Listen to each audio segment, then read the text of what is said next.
नमस्ते friends, मी जयास foodie फॅमिलीमध्ये तुमचे खूप खूप खूप मनापासून स्वागत करते। दिवाळी फराळ सिरीज आपण सुरू केलेली आहे।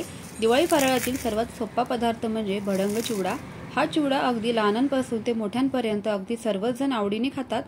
रेसिपी जरी साधी आणि सोपी असली तरी यामध्ये बऱ्याचशा काही छोट्या-छोट्या चुका होत असतात। याचमुळे हा चिवडा लवकर नरम पडू शकतो किंवा चिवडा संपत येतो त्यावेळेला डब्याच्या तळाशी सर्वच चिवड्याचा मसाला शिल्लक राहतो आणि त्यातच बरेच जण बाहेरून चिवड्याचा मसाला आणतात। तर हाच मसाला आज आपण घरच्या घरी अगदी सोप्या पद्धतीने सगळ्यात टेस्टी असा कसा बनवायचा ते देखील आजच्या रेसिपीमध्ये शिकणार आहोत। त्यामुळे लगेचच रेसिपीला सुरुवात करूयात। त्याकरिता इथे मी भडंग म्हणजे मुरमुरे घेतलेले आहेत। हे मुरमुरे नेहमीच्या मुरमुऱ्यांपेक्षा थोडेसे जाड असतात आणि थोडेसे कडकही असतात। तर आता हे मुरमुरे आपण सर्वात पहिल्यांदा हे मुरमुरे आपल्याला इथे स्वच्छ असे करून घ्यायचे, कारण त्यामध्ये खडे वगैरे असतात किंवा डस्टही असते, धूळ असते। हे मुरमुरे इथे मी स्वच्छ करून त्याला अगदी अर्धा ते पाऊण तास इथे मी ऊन दाखवून घेतलेला आहे। आता इथे आपण चिवड्यासाठीचं लागणारं साहित्य मोजून घेऊयात वजनी प्रमाणामध्ये। तर इथे मी मक्याचे पोहे घेतलेले आहेत 100 ग्रॅम। त्यानंतर भाजलेल्या जे हे डाळ्या असतात तर ह्या डाळ्या इथे 120 ते 21 ग्रॅम घ्यायच्या आहेत। त्यानंतर शेंगदाणे घ्यायचे आपल्याला, तर शेंगदाणे सुद्धा इथे 180 ग्रॅम मी शेंगदाणे घेतलेले आहेत। तर शेंगदाणे आणि किंवा हे जे काही साहित्य घेतोय आपण तुमच्या आवडीप्रमाणे कमी जास्त केलं तरी देखील चालणार आहे। आता हे जे खोबरं आहे ते सुद्धा बघा तुम्ही पाहू शकता अगदी बारीक बारीक हे मी कापून घेतलेलं आहे पिलरच्या मदतीने असे कापून घ्यायचे बारीक तुकडे, अतिशय मस्त असे याचे स्लाइसेस होतात। आता इथे हे जे खोबरं आपण बारीक कट करून घेतलेलं ते 80 ग्रॅम घ्यायचं आहे। त्यानंतर लसूण घ्यायचा आहे, लसूण सुद्धा इथे मी 80 ग्रॅम घेतलेला आहे। त्यानंतर इथे कढीपत्ता घेतलेला आहे, कढीपत्ता देखील मी स्वच्छ धुवून आणि फॅन खाली वाळवून घेतलेला आहे। त्यानंतर इथे बघा धने घेतलेले आहेत। तर या सर्व साहित्यांचं प्रमाण मी स्क्रीनवरती यादी देत आहे, तर तुम्ही ती पाहून घ्या। त्याशिवाय मी डिस्क्रिप्शन बॉक्समध्ये सुद्धा हे सर्व सामानांची वजनी प्रमाणासह यादी देत आहे, तर तुम्ही नक्की जाऊन बघा, कारण एक एक सामानाचं जर नाव घेत बसलं तर व्हिडिओ खूप मोठा होऊन जातो। त्यानंतर इथे आपण चिवडा मसाला करायला घेतोय लगेच। त्यासाठी एका मिक्सरच्या भांड्यामध्ये इथे मी लिंबू सत्व घेतलेलं आहे 2 चिमूटभर। लिंबू सत्व तुमच्याकडे जर नसेल तर स्किप केलं तरी देखील चालणार आहे, पण त्याने आपल्या चिवड्याला अशी आंबट गोड चव येणार आहे। त्यानंतर धने आणि तीळ इथे मी घेतलेले आहेत। आपण जे साहित्य मोजून घेतलं होतं त्यापैकीच इथे मी हे साहित्य सर्व एकत्र असं करून घेतलंय।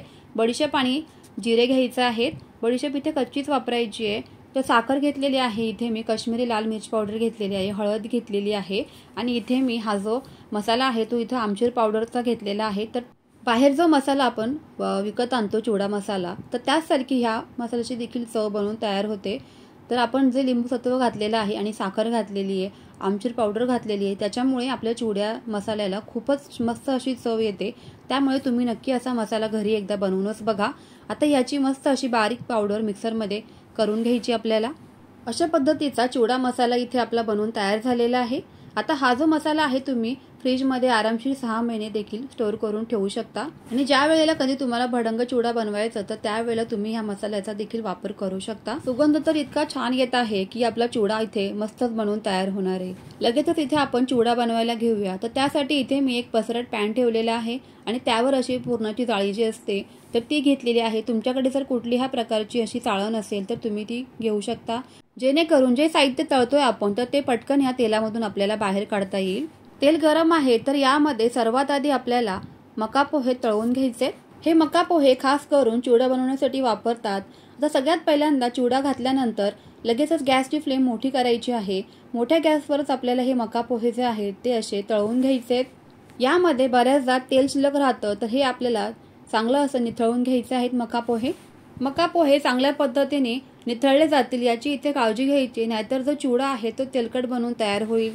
एकाच वेळेला सगळेच मका पोहे तळू नका, असे थोडे थोडे करून तळायचे आहेत, जेणेकरून ते एकसारखे असे सगळ्या बाजूंनी तळले जातील। थोडे थोडे असे हे मका पोहे तळल्यामुळे त्याला जो कुरकुरीतपणा आहे तो देखील येतो, कारण हे मोकळे असे तळले जातात आणि मस्त असे एकसारखे फुलतातही। अर्धा किलोच्या मुरमुऱ्यांसाठी इथे मी 100 ग्रॅम मका पोहे तळून घेतलेले आहेत। हे मका पोहे असे कडकडीत तेलामध्ये तळल्यामुळे बघा किती मस्त असे फुलले देखील आहेत। आता आपण शेंगदाणे तळून घेऊया। तर यासाठी इथे आपण 80 ग्रॅम शेंगदाणे घेतलेले आहेत अर्धा किलोच्या मुरमुऱ्यांसाठी। आता हे शेंगदाणे अगदी स्लो गॅसवरती खमंग असे कुरकुरीत होईपर्यंत भाजून घ्यायचे। शेंगदाणे असे कमी गॅसवरतीच आपल्याला तळवून घ्यायचे आहेत। ज्या वेळेला हे तडतड वाजू लागले की लगेचच हे तेलामधून बाहेर काढायचे आहेत, कारण त्याची कुकिंग प्रोसेस चालू राहते। मग हे आणखी पुढे करपू देखील शकतात, यामुळे आपला चिवडा इथे कडू देखील लागू शकतो। अशाच पद्धतीने तडतड वाजू लागले की हे शेंगदाणे आपल्याला तेलातून बाहेर काढून घ्यायचे। आता आपण तळणार आहोत फुटाण्याच्या डाळ्या, याला डाळवं देखील म्हटलं जातं। हे डाळवं असे तळताना गॅसची फ्लेम इथे मोठी करायची आहे, किंवा जर का तुमचं तेल जास्त तापलं असेल तर तुम्ही इथे मध्यम देखील करू शकता, पण स्लो गॅसवरती हे डाळवं तळायचं नाही। डाळवं हे पहिलेच भाजलेले असल्यामुळे त्याला जास्त वेळ देखील लागत नाही, म्हणून तिथे आपल्याला मोठ्या गॅसवरती हे लगेचच आपल्याला तेलामधून बाहेर काढायचे। कमी गॅसवरती जर का हे तळले तर हे डाळवं जे आहे ते कडक देखील बनू शकतील।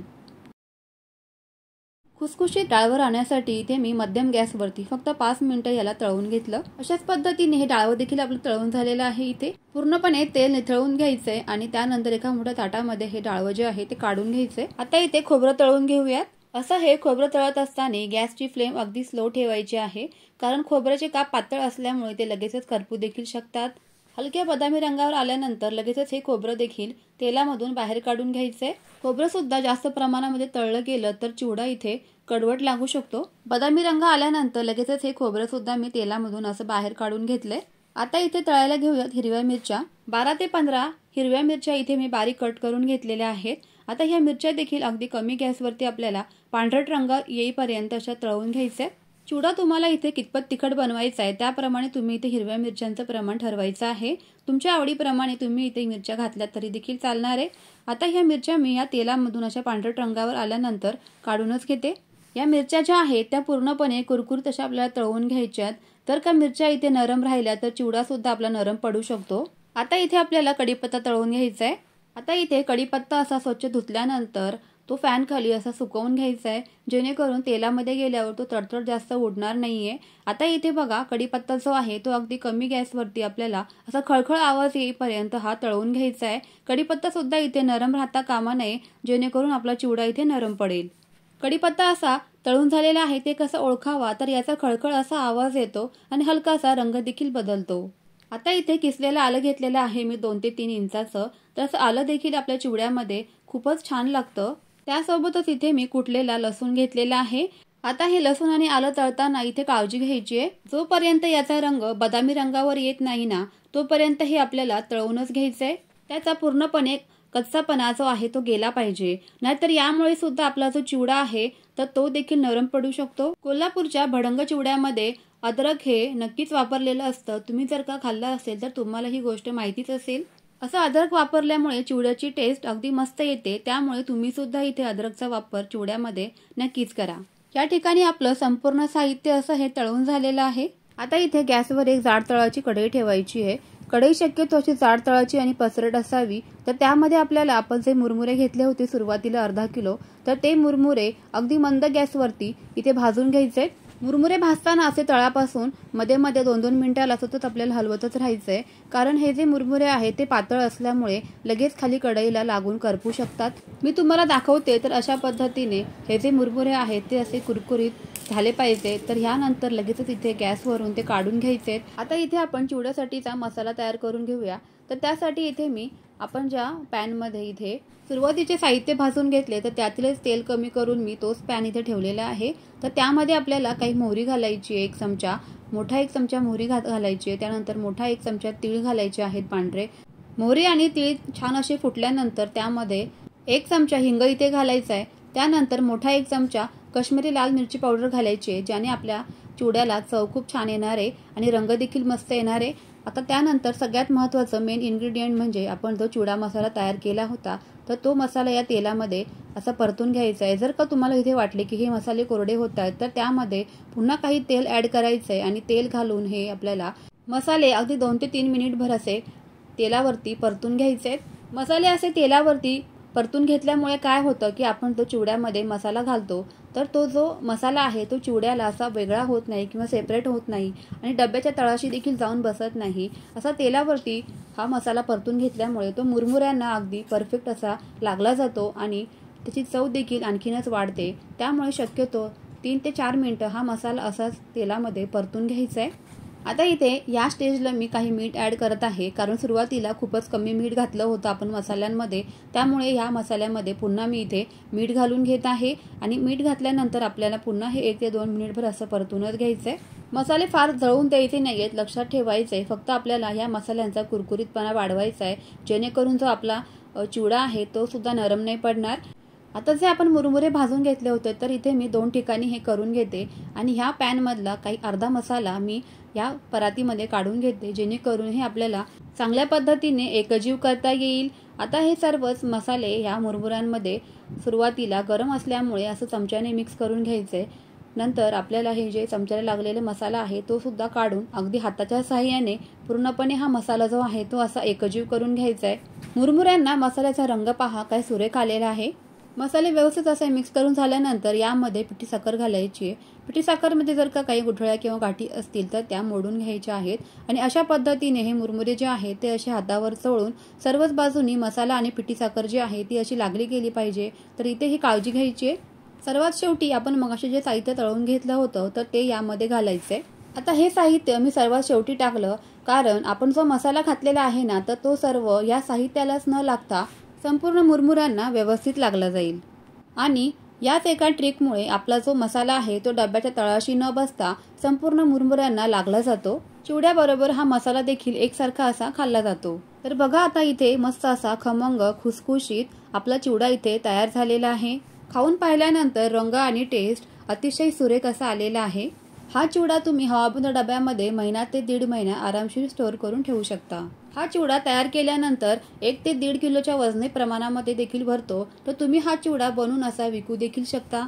चिवडा बनवताना मुरमुऱ्यांसोबतच जो शेंगदाणे खोबरं आपण जे काही वापरलेलं आहे तर ते तुम्ही कमी जास्त प्रमाणात देखील यामध्ये घालू शकता।